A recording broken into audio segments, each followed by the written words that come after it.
এই গরমে গ্যাসের ওভেন না জ্বালিয়ে বা কোনো রকম ওভেন না জ্বালিয়ে যদি এই রকম আমের চিজ কেক বানানো যায় মানে তাহলে কেমন হয় বলো তো?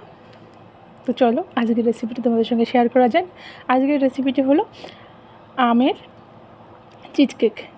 ঠিক আছে, তো দেখো তার জন্য প্রথমে দুটো আম নিয়ে নিয়েছি আর এখানে বিস্কুট নিয়ে নিয়েছি। তোমরা লাস্ট লেয়ারটা ততটা পুরো করতে চাও ঠিক ততটা পরিমাণেই তোমরা বিস্কুটটা নেবে।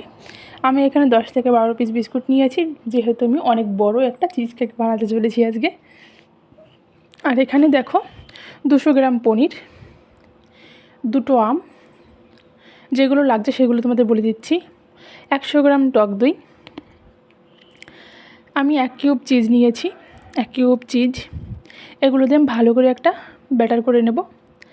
ঠিক আছে, আর এখানে দেখো প্রায় কত গ্রাম হবে, 10-15 গ্রাম মতন বাটার আমি ভালো করে একটু মেল্ট করে নিয়েছি।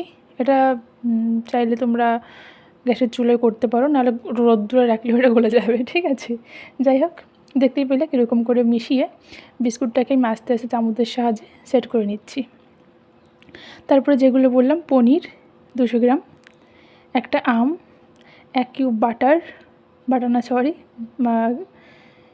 1 কিউব কী বলে চিজ, হ্যাঁ চিজ, সরি ভুলে গেছিলাম, 1 কিউব চিজ আর 100 গ্রাম টক দই দিয়ে। আর হ্যাঁ, এটা আমি মিষ্টি দিয়েছি, মিষ্টি তোমাদের স্বাদ অনুযায়ী দেবে।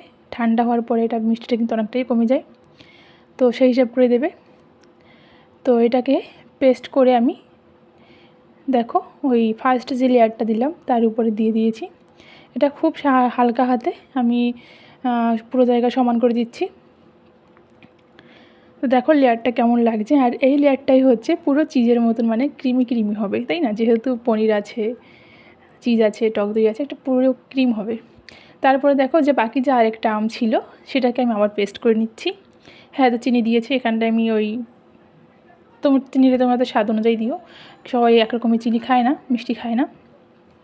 তো এই লেয়ারটা ভীষণই হালকা হাতে দিতে হবে, ভীষণই হালকা হাতে, যেহেতু নিচের লেয়ারটা এখনও পুরো নরম, তাই এখানটায় ভীষণ হালকা হাতে দিতে হবে। তো দেখো তারপরে লেয়ারটাও দিয়ে এরকমভাবে আমি আবার হালকা হাতে সব জায়গাটা সমান করে দিচ্ছি। ঠিক আছে, তো এটা হয়ে গেছে। তোমরা চাইলে উপরে কিছু ডেকোরেশন করতে পারো, আমি কোনো ডেকোরেশন করিনি, যেহেতু আমি সত্যি কথা বলতে আমি অথেন্টিক জিনিসটা পছন্দ করি। তো অথেন্টিক রাখার জন্য আমি কোনো বিস্কুটের গুঁড়ো ফুড়ো কিছু ইউজ করিনি।